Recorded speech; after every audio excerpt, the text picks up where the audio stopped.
Yeah, welcome to 2024.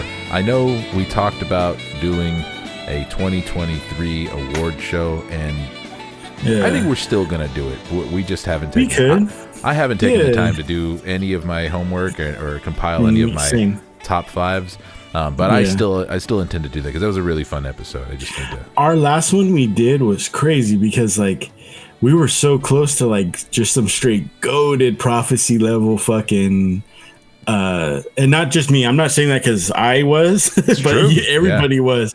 And then Saryukian still got a chance now to be I something tells me that guy's going to be top 5 pound for pound at some point, dude. I think if there was a betting line on it, I think there'd be some real value in choosing Saryukian to be the champ by the end of 2024. Mm-hmm. And because it's still relatively unlikely, but just possible enough. Yeah. We're here to talk about everything going on in the world of MMA. We have our first card of the year coming up this weekend, UFC Fight Night, Ankalaev versus Walker.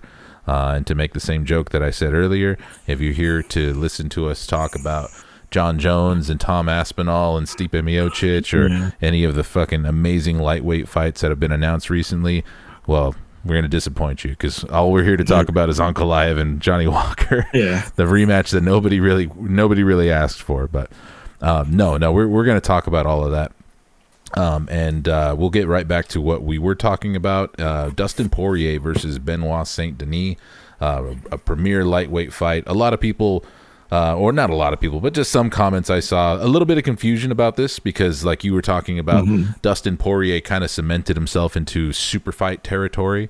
But if anybody's been paying attention to the rise of Benoit Saint Denis in this division and has been even a little bit appreciative of the kind of performances that he's been putting in, or his killer be killed style.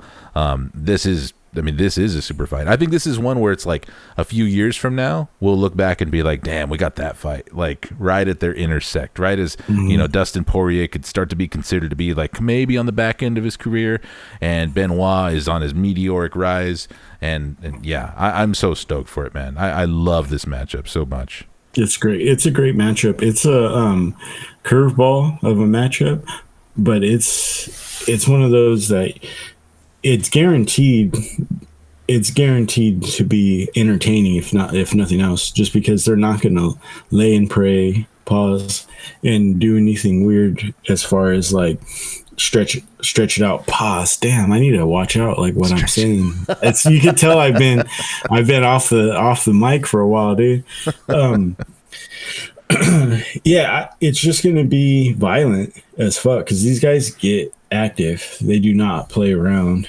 We've seen. I mean, there's tons of it goes documented history with Dustin Poirier, and Benoit Saint Denis has just been insane. The last year and a half is just meteoric. So it's going to be really cool. And I think a guy like Benoit Saint Denis also, if there's any concern about whether or not he's going to play it safe in this match, because Saint Denis has really good wrestling. Like he's a really terrific grappler. He can really do it all. And I think if he was really just focused on going out there and getting the W, that might be a good approach, is to come with a grapple heavy game. But I think he's going to recognize the opportunity that he has in front of him to get a lot of attention and to potentially sway a lot of fans and kind of take his career to the next level. So I'm thinking he's going to want to come and put on a show. That could be a little bit more risky, but Dustin Poirier, I'm sure, is going to answer in kind, and that's a great one, man. Charles Oliveira versus Arman Tsarukyan also announced. Charles kind of getting pushed aside. He had already been confirmed that he was supposed to challenge for the title. He was already booked to rematch Islam Makhachev last year. Got injured, had to pull out. Volkanovski had to step in on short notice for that rematch, and we all know what happened there. Now he's seemingly lost that opportunity, and is going to need to win another one, and he's facing the up-and-coming contender, Arman Tsarukyan, a guy who we've ball washed plenty on this show. This one, I gotta ask, because we're big on both guys. Early prediction, like, who are you favoring in this one? Oh, I got Saryukin just because he can take Charles to a place in the fight where we've seen Charles kind of, man, this is in the past, but he's definitely one of those guys that has the skill set to make Charles like mentally quit, which is pretty hard to do. But he's so kind of, I think the Weasel broke it down really awesome, was where his and Arman's defense is more just keep your hands up, not head movement, and that's awful with for a guy like Charles. But I just think Arman, I think he's going to win by decision. A decision fight. I feel like that's a little bit of a bold prediction. That's Not bold, necessarily picking Arman, but picking the fight. A decision for either one of those two. Yeah. Yeah. Because Arman kind of, obviously reminded us recently just how much finishing power he has, putting away Beneil Dariush the way he did. Obviously, we know Charles Oliveira gets dropped by almost everybody he fights, but also is a finisher himself. Like, that's not a guy who's gone to the cards in a while. That was my first instinct, and knowing with that fully aware that that's going to happen, I'm just like, I'm going to take the opposite of it, just because I think they're both insanely dangerous in their own way, but they're both very smart, and there's so much to lose. So I think it's going to be one of those stalemates where they overthink it and just way overcorrect and don't take any dumb chances. I think Arman, for sure, if I was him, he definitely has all the tools to be able just to go in, a couple of nice shots, take down, some good grappling, but it's even rough when you got when you follow Charles now. But Islam, I personally think Islam is just on some really good steroids, and so Arman has those skills that Islam has. The same wrestling Islam has, and I would say Islam's just a lot stronger, like a weird strength. That as far as his frame, he's a bigger lightweight across the board. Yeah, and so, but I feel that Arman has all of those skills, all of those traits, maybe just not as strong, but definitely has a way. And Islam is a smarter striker, is able to put a game plan into motion. We've seen that for his entire title run. He's the best fighter in the world, and that's how he got it. But I just think Arman has that explosiveness that Islam doesn't have. But it's also, how are you going to follow that game plan? How are you able to do so? So that's going to be where it's at. Who's making that game plan?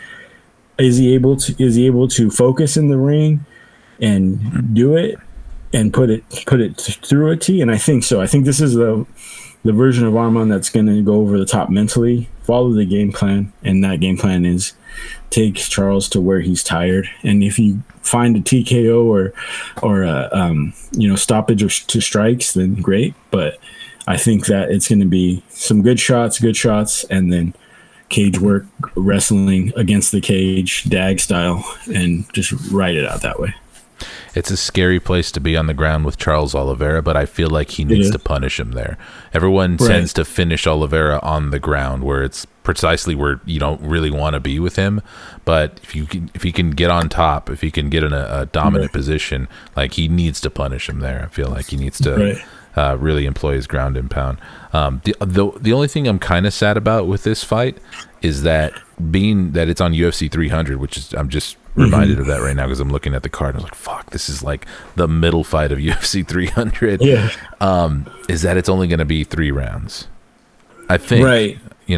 But because I had heard, so I don't know which one was. Oh no, it was Saint Denis and Dustin as the co-main that agreed to the 5 round, right? That one should be 5 rounds. These dudes won't do Arman or Charles. If they don't have to do a 5 round, they won't. I would guarantee that. And because it's only a 3, I think the decision is where it's at.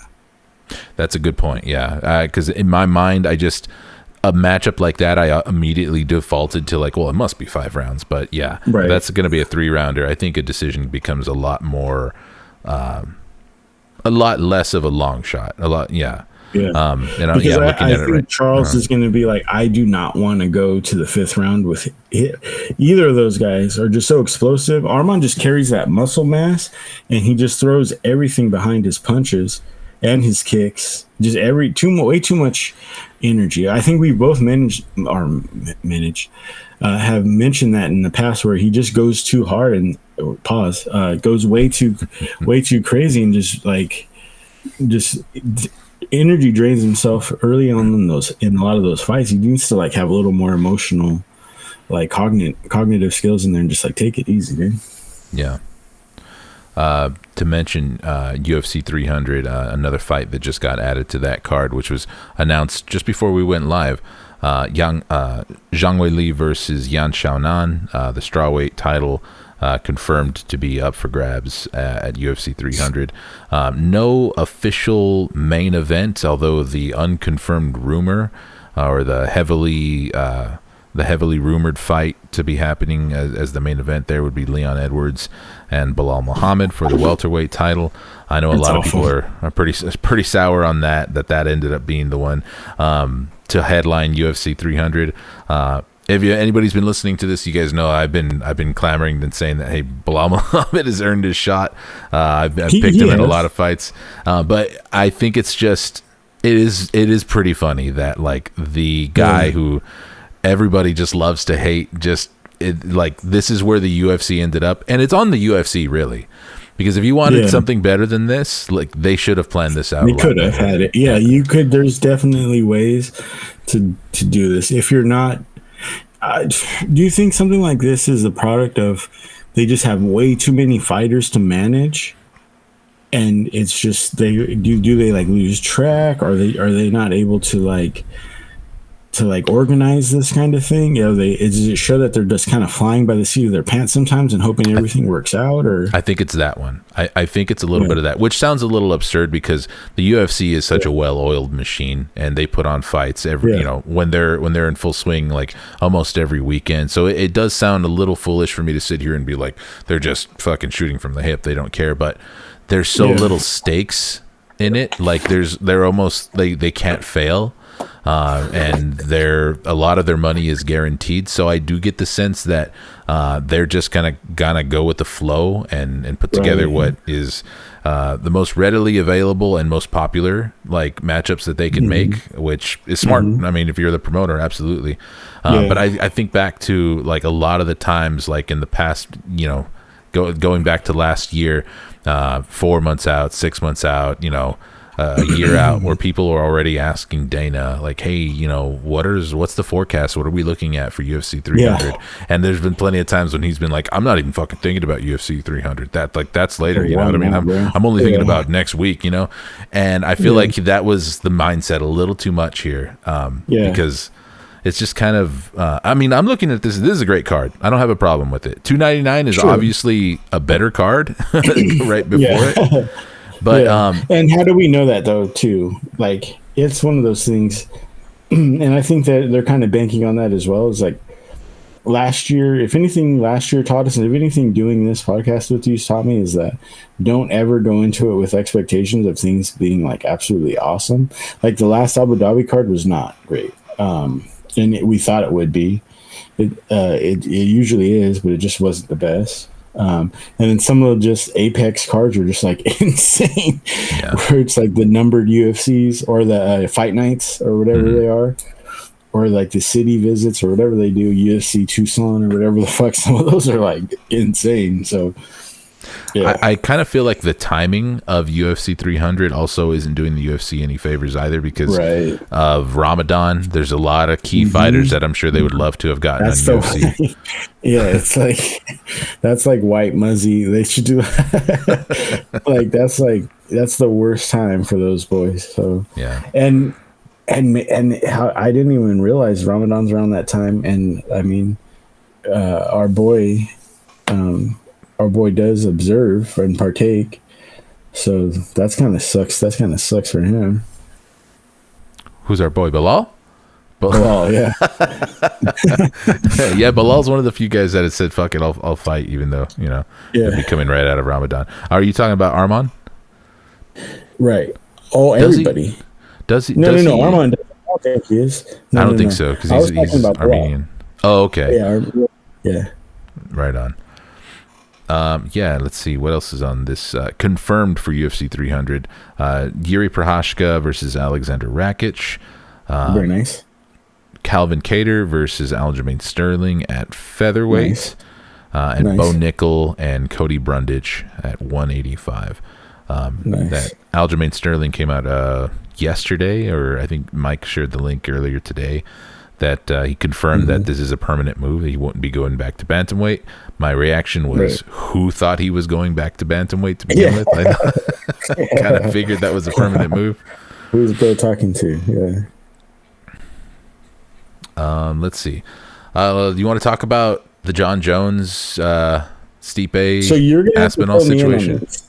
You're gonna have to fill me in on this because without any fights to really watch, I've been like not looking at it, and I know we've been sharing stuff, and I don't read it because I just know already, and I'm just I think I'm on the Gaslight John train, just like Aspinall's doing everything right. He's doing everything right. So Yeah. what I have read some of his, and he's right. He's correct, and it's like facts, dude.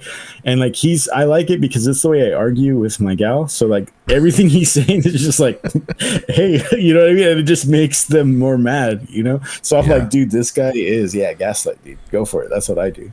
That's my go-to. So Yeah, and it's kind of funny because everyone, tuning in, and has kind of been catching John in some of his inconsistencies. Like at one point, he basically flat came out and said, no, it's Stipe, and then I'm riding off into the sunset. And someone was like, wait, so you just confirmed that you're going to retire after Stipe? And he's like, whoa, I didn't say that. And it's like, yeah, you did, dude.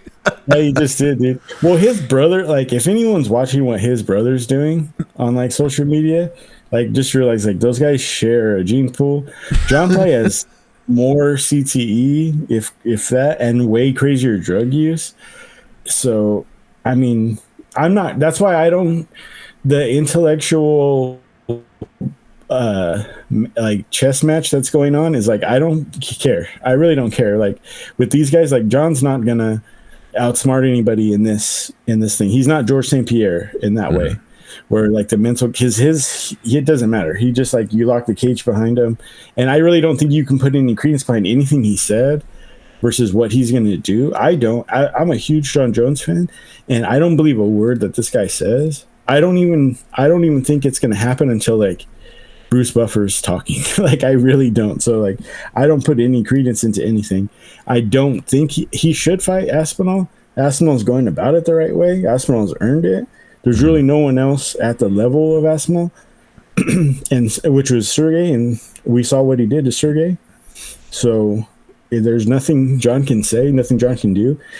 Aspinall staying fact-based, which is what it seems like, which is the best way to do it, because he's just keeping consistent with his message the entire time, and he's letting John look stupid. But at the same time, it's John Jones. That's Chandler Jones's brother. Like there's nothing you can't. This isn't Jordan Peterson and like, and these intellectual titans like going back and forth. Like that's just. So I really don't pay too much attention to it. Yeah, it's a lot of those John Jones tweets have been straight full on like TLDR territory. Like I'm not really gonna read that, dude. Come on, what are we doing? Exactly. They should go back to the 140 character limit for some people. Yeah, dude. Really? Exactly. And here's the thing: like I've been a pretty big John Jones detractor on our little program here. Although I get what he's doing. I don't really fault John Jones for wanting to get like one big legacy fight in, because John's in a really weird situation himself, because it's, for one, Stipe makes no sense at this point, and like if we're just approaching it from a not John Jones hater angle, but from a what are we doing here angle, because Stipe, by the time this fight happens, Stipe will potentially been out for almost 4 years, and he's coming off of his loss to Ngannou. And even though I'd love to be critical of John, it's more of a like Dana UFC, how are we giving this man a title shot specifically? Not so much having an issue with John and what he wants to do, because I get not wanting to fight Aspinall at this point, because he has to really be thinking like, holy, I really do only have one fight against a guy who was pretty one-dimensional at this in this division.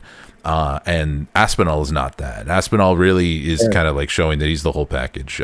He's the hybrid, power. He's a hybrid new, Yeah. He's what I thought Gon was going to be. Yeah. Yes. Very good point. Damn. But Aspinall Gon is exciting. I mean, if anything, it's going to happen. So it just really sucks. Well, there it is. That's funny. I hadn't actually even considered that matchup, because the thumbnail that I got done, that you could see behind me, even though it's mirrored for some reason, I couldn't figure out how to flip it before you jumped on, was how long must Aspinall wait? What is the logical fight for him? Because if Stipe wants nothing to do with him, if John wants nothing to do with him, he's in a fucked up spot where it's like, dude, who the fuck am I? He's either going to have to wait for the results of Jailton versus Curtis Blades, which let's say Curtis wins that fight. That makes a little bit of sense for Aspinall, because he has that loss to him, even though it was very, a knee injury within 15 seconds. Jailton Almeida, that's a tough one, because Pereira, I think we kind of saw. What is the Pereira thing? What is that? Because they said he's 233 right now. Pereira. That's also another weird one, which I don't know if I even care to see. I think that's. I mean, I like Pereira. It would be an amazing story. It would be crazy to see him like. Dude, that would be crazy. What does so like? I'll get a Pereira. I'll get an Alex Pereira tattoo if he managed to pull it off. Total hyperbole, dude.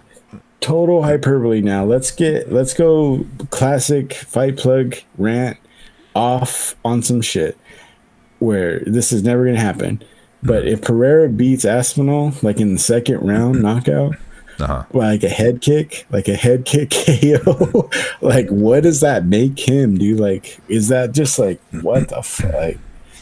I feel like crazy. A lot of people want to reserve like the really, really coveted kind of like, okay, now we're talking about best in combat sports for somebody who is who manages to become a UFC and a boxing champion, which shout out to Ngannou for fucking shocking all of us and potentially putting himself in a position to do that.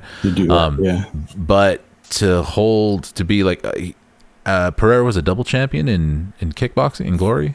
Or was he? Yeah. So I know he held 2 titles there, and he's already held 2 titles over, here in the UFC, and if he gets that third one, I mean, I think crazy. Coupled with how fast he did it, regardless of whether we want to sit and talk about like, well, he was kind of matched up appropriately to make it happen. I mean, still, you got to win those fights. You got to make it. Mm-hmm. So yeah, I'll tip the hat to him. I think. Yeah, it might not be for a long time, but for certainly for that month after is crazy. Yeah. The Schmidt righty, it would be crazy for a month after that, dude. Because you also have to figure like there's no way he can't go back and forth and do heavyweight and light heavyweight, so he wouldn't be an active double champion.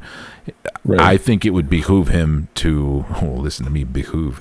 I think if he were to pull that off, it would be the smartest thing to do would be to get your photo op holding the 2 belts, and be like, all right, heavyweight, you can have this back now. I'm going to go back to light heavyweight and just be a fucking boss about it and be like, that was fun. Right. But it's just the weight that he would have to keep on to stay at heavyweight and be competitive there.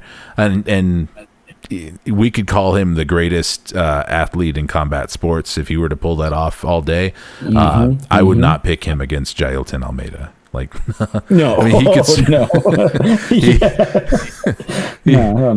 He could certainly knock Jailton the fuck out too. But if that fight goes to the ground, that's not one he survives. We saw how much trouble he had with Jan Blachowicz. Yeah, no, there's no way. But okay, so off of that track, but sorry to like derail us, but that's just one of those things that like I think it's a little more reasonable than we think it is, but I don't think it's gonna happen. But it's cool to think about. Don't by all means derail us any way you want, because Yeah. I'm just jumping around here. I'm scrolling to find our predictions so that we can kind of recap how we did on our 2023 predictions. So I'll pull those up right now.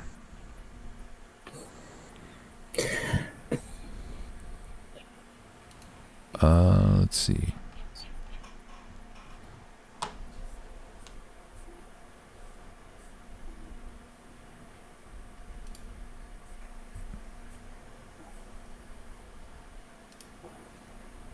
I was just looking at them recently. Where are they at?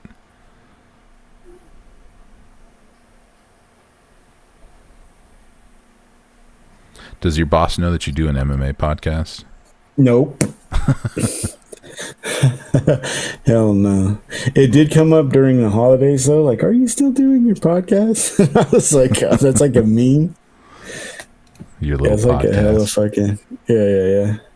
That's like a hella like a meme. But no one that I know, like family wise anyway, that I would eat like Christmas dinner with listens to it. Okay, So. here they are. This is our recap of our predictions for who would be champion at each division by the end of 2023. I blew this one so bad. So heavyweight, Brandon, you were very, very close. You picked Close, yeah. Pavlovich. I mean, you were close. It could have happened, but I mean, Pavlovich So when I would be said it, I keep trying to contextualize this for everybody. Because like now it's like, well, okay, because we live in a weird world where it's like TikTok level attention spans. For when I said that, to how close it came was like more than an educated guess and insane. I just wish people would. I don't think anyone cares. And I'm yelling at nobody. And I'm trying to convince you when I know that you already understand. So like this is like Frank Grimes yelling, but. For when I did that was crazy. Like I got to pat myself on the back. It was a bold pick. Crazy. Yeah, because leaving 2022 and going into 2023, he had just come off of three knockouts. I mean, his entire career had been knockouts up until that point. But he had just knocked out Tai Tuivasa. Before that, Derek Lewis and Shamil Abdurakhimov. So that was his 2022 run. And at that point, like, he was obviously someone who everybody was considering a factor, but the consensus was that he was still 2 or 3 away from a title shot. So for you to pick him at that point was very bold. Then he goes, puts the absolute wood to Curtis Blades in a fight where I picked Curtis Blades because I thought Curtis would be smart and Dude, you got to bring that Sopranos meme. I've been trying to find it, but it's like that's too much scrolling for me. It should be you. I was thinking about that the other day. Yeah, Curtis Blades has a brain fart, or apparently didn't watch any of Sergey Pavlovich's previous fights. He puts him away in one round, and with a win over Tom Aspinall, he would have been an interim champ. And honestly, at that point, I would have given it to you. I would have said, you know what, that's close enough. The man is holding a belt. I would have took it. Pause for both of us there. Yeah, I definitely I missed way harder on that because I picked Curtis Blades, which is this is just very dumb. I don't even have to go back and contextualize anything for anyone.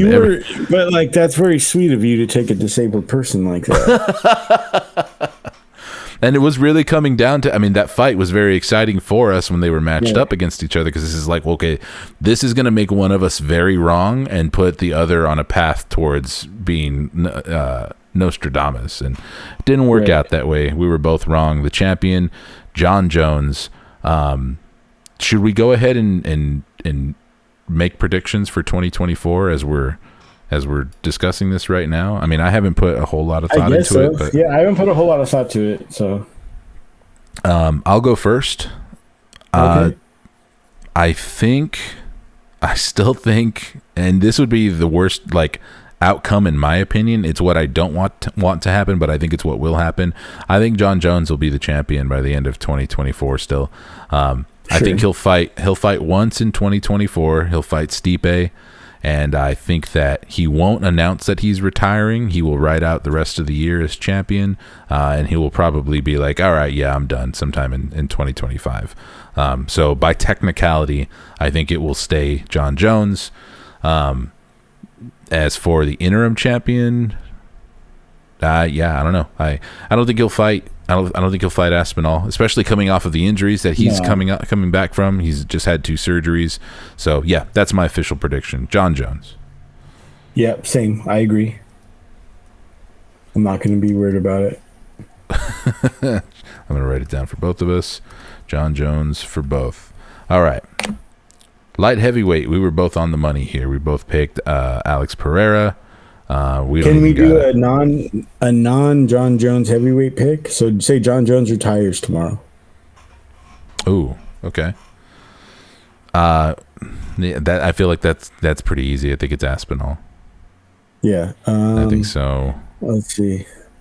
I'm gonna do weigh out the scenarios. You know, Jailton or Gane or Curtis Blades would be the likely next fights for him if Jones were to retire. Do you think Stipe, if Jones goes away, do you think Stipe is just like, all right, so me too? All right, cool. What's up, dude? Yeah, I'm out. Like, let's do this together. Yeah. Yeah. I guess I was trying to do something, but then it's got to be Aspinall. All right. Light heavyweight. We both picked Alex Pereira. We were both right on that one. Props to us. I'm taking Johnny Walker. Johnny Walker. I'm not joking. Don't laugh at me. Don't fucking laugh at me. This is the same thing. Don't fucking laugh at me, dude. I'm laughing. It could certainly happen. Dude, yeah. Alex Pereira's been knocked out before. We know Johnny Walker's got the power to make it happen. It's not my pick, but it's not the most absurd pick. Just Johnny Walker as a champion is just outsized. Yeah. That's true. He's not going to be outsized. He's not. I guarantee you, he's not mentally like afraid of Pereira. He's not going to lose that. Mm-hmm. He's not going to lose that. A lot of the guys lose to Pereira now, like walking in, seeing like what he did to Strickland, what he's done to Adesanya, what he's done to these people, what he's done to Jiri. Like a lot of people would lose. I just don't think Johnny Walker cares. I don't think he's like aware of it.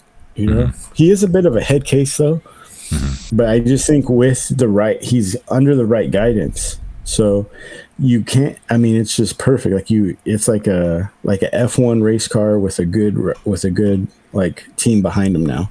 It's just like, because he really is like I don't.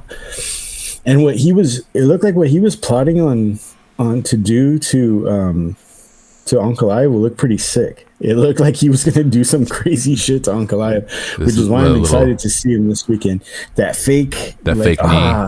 Yeah, call a doctor, but not for me, or whatever it is. And he got up from the takedown, or it was he got kneed illegally because he was getting up from an Ankalaev takedown. So, yeah. Bold pick, but not absurd. I mean, the man is going to be fighting in potential number one contender fight this weekend, so it's not a ridiculous pick at all. I do feel, and I'm not saying this just to be contrarian to your pick, but more. The Polish homie is going to be scary though, right? Which one? Who's the Polish? Not is he light heavyweight? God damn. Breshki, or yeah. No, that's lightweight. Lightweight. That's God damn it! Why can't I not lightweight? That's gonna be my 2025 pick. Yeah, Lucas Bresky's fucking wild, dude. That guy's awesome, dude. I've been watching his highlights. I'm like, this guy's crazy, and like KSW is just sick. So Poland is just sick. I love Poland, dude. I don't know why. I just like the more I watch it, those guys are dope. Poland, yeah. I like how they all do the ads, like the superimposed on their bodies, or with the I don't even know how they do that, like the temporary tattoo. Right. Yeah. That's so shameless. It's just so, but it's just such a weird culture. It's just like a weird like dimension of culture, And then they're just we got to go to one of those Coliseum events that they do. They're just unironically hilarious. they're like being themselves, but it's like it's like absurd comedy here. Like, have you seen Tim and Eric's Awesome Show? No. You know, I don't watch You've it. Never. I know I'm aware of it, but I don't watch it. Sorry, I don't mean to. Right? No. But what I'm saying is like, it's like that where like they're doing absurd shit, and you know they're doing absurd shit to be funny. Where like the Polish, they're just like that. It's like that's how they live their life. You know, they're not putting up any front at all. Everything is super slick too. Like the production value is top tier, dude. Yeah, dude, those guys are doing such good cocaine in that control room. They're just like, the producers are just like, oh yeah, hell yeah. For my 2024, for my light heavyweight pick, I will go the unsexy route, and I'm gonna pick Ankalaev because I feel like that's very safe. He's gonna get his head kicked off this weekend, dude. Watch, like out of the game, dude. This guy is crazy. Johnny I think Walker, the only thing his athleticism is like nuts with his size. It's nuts. This is just crazy, dude. Mm-hmm. He freaks me out. I think the only thing that makes it a risky pick is that Magomed Ankalaev, for one, is not in the UFC's good graces. They don't want to do this guy any favors. He's already like basically. Does he deserve favors though? No, I'm not saying he should. I'm not saying like, oh, Ankalaev deserves more, but he is like one of the most unlucky guys in the division in this lightweight division, light heavyweight division. But his actions, like the way he acts about things, like off, and then he's almost like Hamzat too, and then he has like the warlord like coming to his defense and stuff, like making threats on his behalf. Like, it's just not a sympathetic figure in my mind. And he was someone I really liked. Like, if we were doing this podcast last year and we brought up Ankalaev, he was someone I really, really liked and was really rooting for it. And this year, he just like his stock just like sank, like so entitled. Like, it's a very entitled vibe that he gives.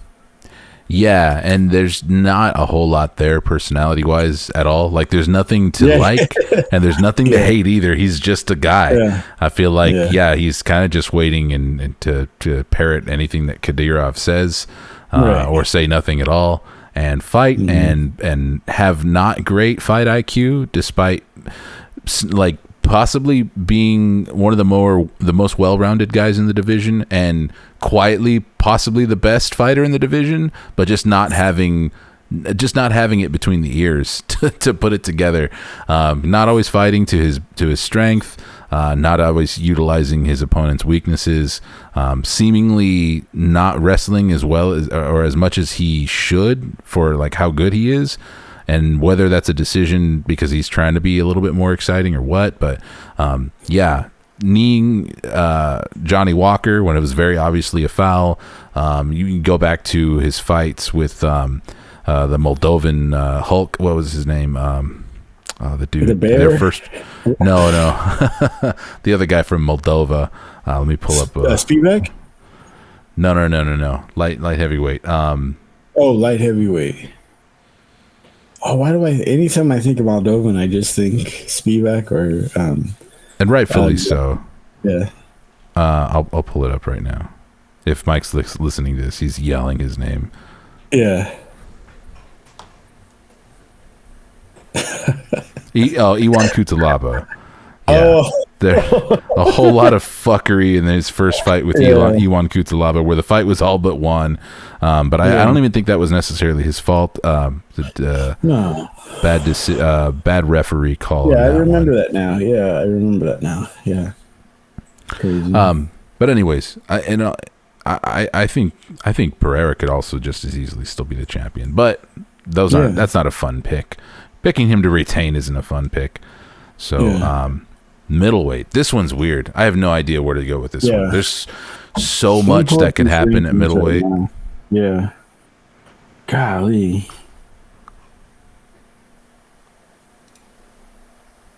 So we got. I hate that they do it this way on the UFC's. Sean Strickland's nickname is Tarzan. Dude, dude, you didn't know that? Still Knox, dude. Still Knox is going to be the champ. Come on, dude. Yeah, fuck it. It's still Knox. I'm not even gonna look at anything else, dude. I don't give a That's shit, still dude. Knox, dude. All right, welterweight. we ain't justifying shit either. But no, he's taking that belt to Africa. Mike is mad. Mike is mad because we just like hella skipped Capone, right? Did we just like hella like not even like mention Capone? Okay, I agree with Mike because Capone should absolutely be a two-time light heavyweight champion. No, I'm not bullshitting about two-time. That's a guy who could defeat anybody in the light heavyweight division on any given day. Right. But he's not anywhere. He's not in a position to get that fight or get the fights he needs to get to a title shot. But if he was booked in a fight right now, and I had the sneaking suspicion that, you know, if it was like early in the year, in fact, fuck it, like let me go back and see if he's booked against anybody at the moment. So Johnny Walker's gonna win the light heavyweight title, and then his best fight, he's gonna fight twice because he's gonna. And I think the fight of the year, the fight of 2020, will be Johnny Walker, Khalil Roundtree. The rematch. Yeah. That's when I would love to see Khalil Roundtree get back. And holy shit, you just reminded me. I would have no problem if they gave Khalil Roundtree a title shot. Like, that's a guy who's already earned it too.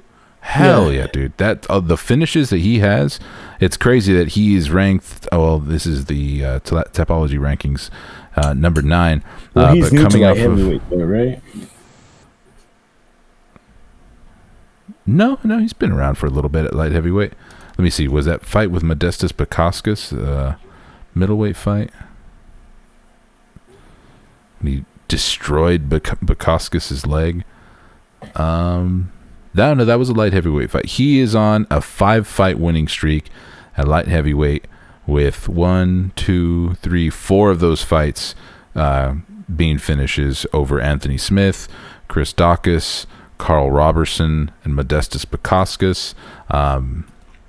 And the only one that was a split, that was a close one with it, was his fight with Dustin Jacoby. Right.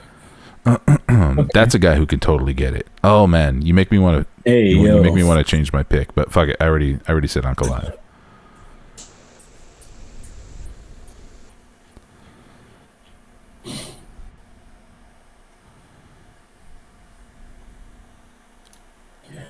Dead air. You said it. Welterweight. Welterweight. All right. It's not Leon. It's okay. Next. I mean, we know. So next. It's gonna be Bilal. No, come on. Dude. How many times does Shavkat like how many times does he like defend? He'll defend twice. So you're not only picking him to win the title, but before the end of 2024 and have 2 defenses. That would be pretty one legendary. defense. I'll give him one. I'll give him one defense because he's hurt, right? So he's got to like. Isn't Shavkat hurt right now? I don't remember what his injury was, but I do think he was going to have some. Yeah, so it's going to take him some time. Yeah, he was hurt. Yeah, so it's going to take him some time. So he'll only defend once. Well, Leon Edwards is going to be fighting. I think it's all, you know, we just don't know if it's going to be against Bilal for sure, but he's going to be on UFC 300. That's going to be in April, and then he's going to get one more fight in before the end of the year. Or whoever wins that fight will get one more fight in before the end of the year. It all comes down to, if it were to be Bilal, does Shavkat recover and get in there in time, or does Bilal have to fight? Do they have him rematch Leon Edwards, or do they just not want to go there again and have him fight the winner of Jack Della Maddalena and Gilbert Burns? No, I think Bilal wins the title at UFC 300 and doesn't fight again, and he's the champion by the end of the year. And then he's like, I fought everybody. I fought anytime. I don't have to fight the rest of the year. Yeah. Just becomes the most annoying fucking champion like everyone else. How else was that going to go? Uh-huh. He's like, I'm going to go into the tunnels and hunt these sons of bitches down.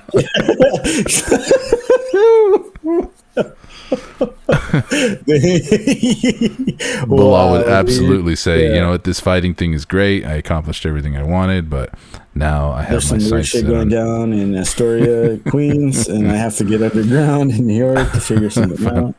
Found a tunnel in my father's bodega. All right. Lightweight, my guy. Lightweight. We didn't talk about it, but Islam Makhachev very, very obviously hinted at the idea that he's going to be fighting Justin Gaethje in June. It's not confirmed. No one from the UFC confirmed that. But with Oliveira now booked against Arman Tsarukyan and then Dustin Poirier, which, I mean, he wasn't going to get a title shot. But that kind of leaves nobody else but Justin Gaethje for Islam. So with the knowledge that is going to be likely who he's going to be facing the middle of the year, who's your prediction for light heavyweight champion at the end of 2024? Lightweight champ is lightweight. Did I say light heavyweight? I'm gonna go with Tsarukyan. That's not the safe pick's Islam because he's so good. He's in his prime. Mm-hmm. This USADA's gone, so that's the safest pick there. But I think Tsarukyan's gonna get it some way somehow. I'm going to also pick Tsarukyan in September. Well, here's what I think. For a different reason, because I think Islam won't be there.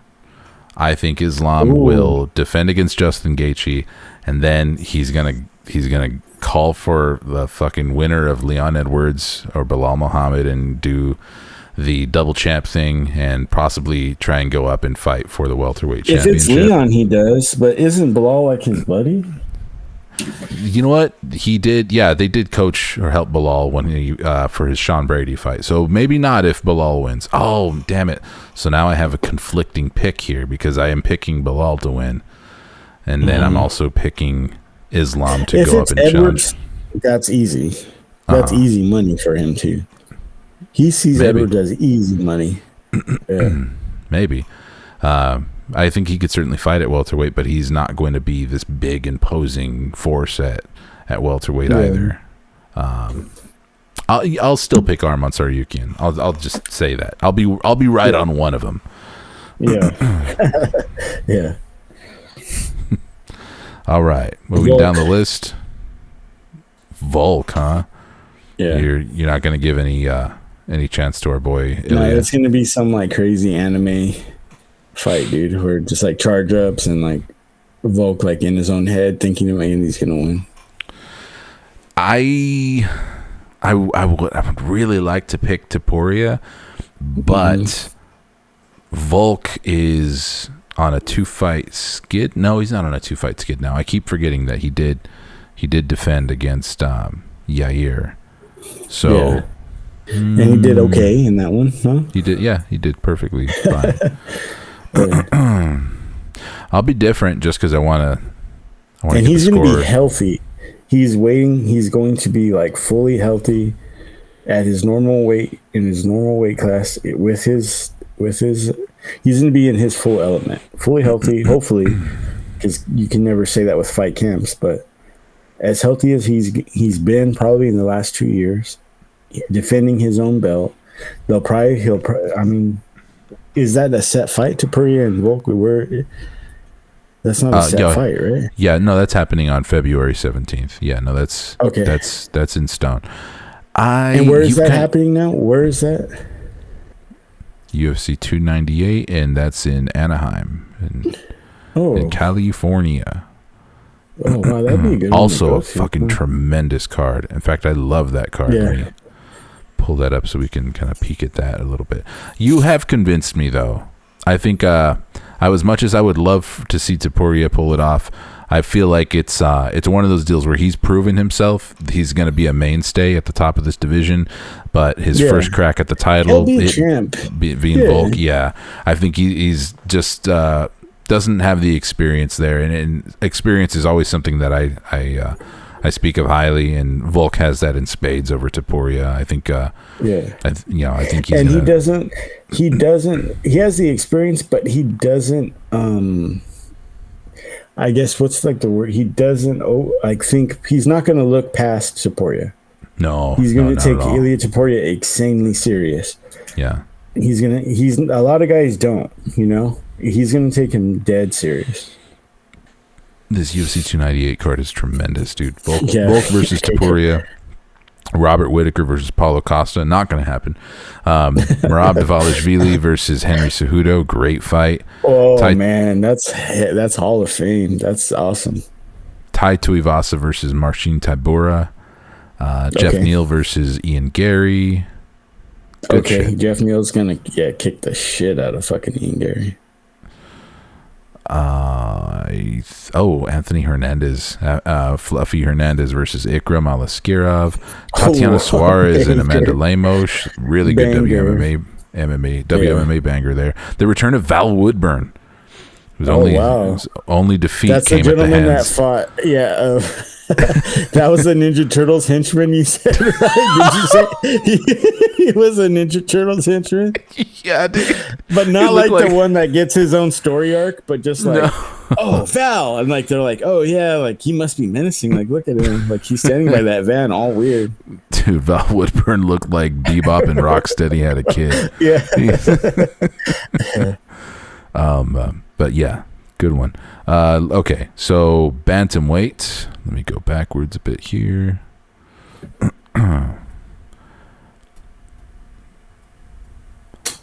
Our current bantamweight champion, Sean O'Malley, is going to be defending against Marlon Vera on March 9th. Depending on who you think is going to win that fight, we'll probably forecast how things are going to go for the rest of the division. I'll give my thoughts on this first.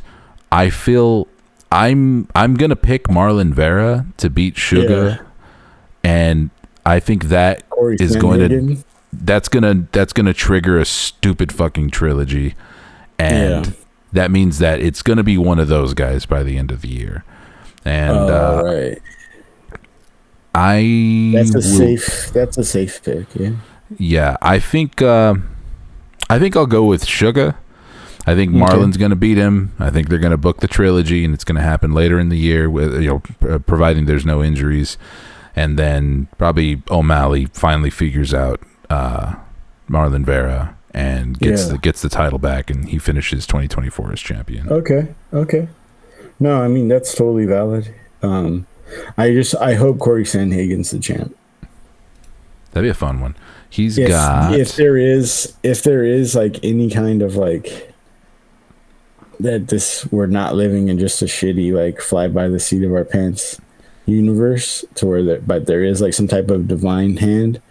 Corey Sandhagen should be the bantamweight champion, but I don't know. That's a very out on the limb pick. I'm not criticizing it. I love it. I would Is Corey love to see him. Sandhagen like this generation's Carlos Condit? Carlos Condit? Yeah, I knew you were going to say that. Yeah, he is for sure. Everybody who knows or watches this for the fighting knows Corey Sandhagen is just as much of a demon as anybody. Yeah. But he doesn't feel any need to prove it through his personality or anything. Yeah. The UFC will pass him up at any given, whenever. I mean, he was like the consensus, like one of the most exciting bantamweights ever, and then he gets in there with Rob Font with a busted arm and has to dig deep and do what he has to do to win that fight, and it's not exciting. And suddenly the UFC wants nothing to do with him. If it's like UFC Kumite where they have to do it like in a couple days, like he wins it that way. Like if it's a tournament, you know what I'm saying, where it's like just straight up like on the bloody mattress, dudes are going like monkey style, and they're just like just a crazy level of fights, and like everything has to happen in a week. He wins it, but that's not how they do it. Carlos Condit, Matt Brown, definitely cut from the same cloth as those kind of guys. Absolutely. but I'll say it's an out on the limb pick just because, we also have Merab versus Henry Cejudo happening. So, yeah, man, I think the stars would have to align for that to happen a little bit. Song Yadong versus Peter Yan. He's looking to, he's Song, if with a win over Peter Yan in March, he would be on a 3-fight winning streak. So he would certainly have a claim towards a title eliminator. And he has gotten in there. His last loss came to Corey Sandhagen. So that's one that I could see the UFC running back if he wins his next fight. Corey Sandhagen's not currently booked. So, yeah, we'll find out after March how that plays out. All right. Flyweight. We're going to have a lot more insight onto this one after this weekend's card because Manel Kape is going to be competing. That's I think that's the direction that the UFC would probably want to go in. But also, Brandon Moreno is fighting Amir Albazi in February on the 24th, too. So this one's a tough one, man. I might just play it safe and go with Pantoja, but that's just because I really can't forecast how things are going to play out in this division. But that's kind of a pussy way to look at it. So I'll still go Pantoja. I'll say Pantoja. Whoever emerges as the contender, I think he's gonna have the same kind of fucking knockdown drag out fight against them, win a close decision, and keep doing Pantoja things. I'll say that Tatsuro Taira, the one bolting is he's going to at least be in the conversation for championship by the end of this year, but it will be Pantoja. Okay, for sure. I've been so lazy about this. I haven't been writing down our picks. So later on, I'm going to have to go back and actually. Hopefully, you're recording this. So that'll be as good as writing it down. I'm recording it this time. Oh, thank God, women's featherweight doesn't exist. I can't do women's with you, dude. I'm sorry, dude. I'm sorry, big dog. That's all you, dude. That's all you, player. You take it from here, big dog. I'm gonna go ahead and just. For one, we didn't finish. We actually got away from recapping who our picks were for champion at each division. We just started giving our predictions for next year. But to go backwards a little bit, for welterweight, you picked Shavkat. I picked Usman to be champion by the end of 2023. We were both wrong there. Back in. See, now you got me. Yeah, you got me. At lightweight, we were both bang on the money. We both picked Islam to retain, and he is champion. Featherweight, same thing. We both picked Volkanovski. At bantamweight, we were both off the mark here, although you were technically close because of, if things would have played out differently and this fight between Sean O'Malley and Chito Vera had happened last year, you could have been right because you picked Chito Vera. I don't remember what your reasoning was, but it says Cheeto on here. So I picked Henry Cejudo, and that was more of a safe pick because I kind of figured that fight with fight with. You're a snob, dude. I mean, he challenged for the title. That's a snob. But I mean, that's a snob pick, dude. That's not a snob pick. I'm gonna push back on you there. Flyweight. This is what I'm proud of. Pause. You picked easy. You picked Brandon Moreno. I picked Pantoja, and I got that one right. Yeah, good job. Yeah. Women's featherweight, you picked Nunes, and I accurately predicted that it wouldn't exist anymore. So nobody, and I was right on that one. Man, well, you're that snob Cejudo pick isn't. Yeah, it shows that you have. Women's bantamweight, we both picked Nunes. We were wrong there. She retired, and there's just nobody. So we're kind of half wrong because we wouldn't have picked anybody at all. Flyweight, we were both wrong there. We both picked Shevchenko. Obviously, we know Alexa Grasso shocked the world.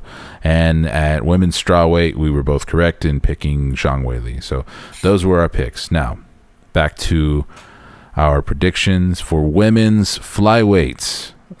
You already kind of said that you're not even gonna give predictions here. I'll make it easy for you. It's gonna be Erin Blanchfield with a bullet. Okay. Yeah, so I'm picking Erin Blanchfield. Do you want to make any kind of a pick? Do you want to just say a woman's name and see if it comes to fruition? No. Let me see. I just can't even.